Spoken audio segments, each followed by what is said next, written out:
Raining cats and dogs. It's raining cats and dogs today, says my mother to her son.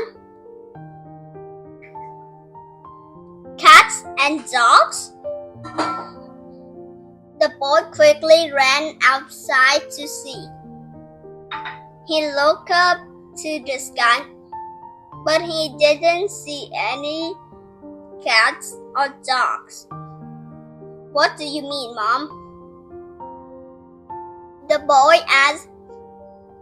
How can it rain cats and dogs? Oh no, I don't mean cats and dogs are falling from the sky, say her mother.